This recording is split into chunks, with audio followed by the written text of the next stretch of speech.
Bonjour, ici Annabelle Dubé et Maëla C. Aujourd'hui, nous parlerons des phases de la Lune.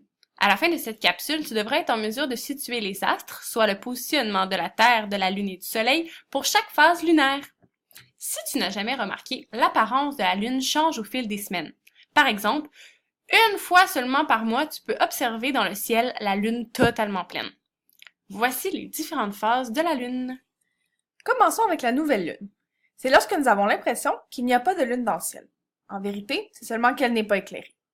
Ensuite, le premier croissant de lune devient visible. Puis le premier quartier, la lune gibbeuse croissante et finalement la pleine lune.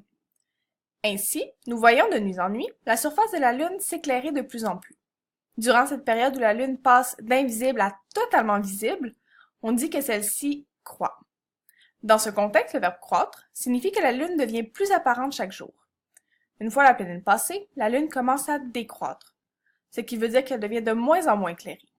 Nous avons donc la pleine lune, la lune gibbeuse décroissante, le dernier quartier et le dernier croissant.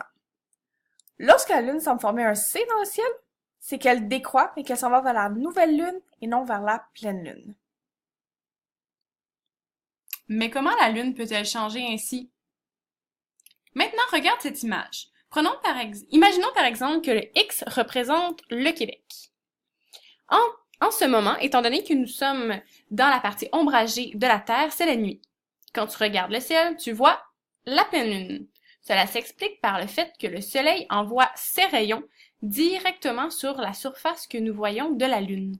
Les phases lunaires sont donc les portions de lune illuminées par le Soleil au fil des jours qui passent. Par contre, si tu étais de l'autre côté de la Terre, tu verrais le dernier quartier de lune. Comment est-ce possible?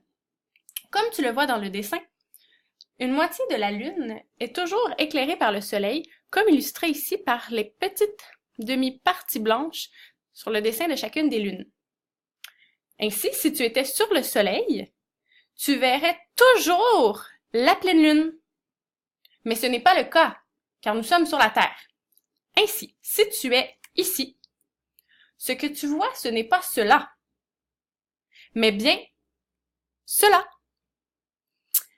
C'est donc, ce que tu vois dans le ciel est donc l'équivalent de l'image juste ici, la lune gibbeuse décroissante.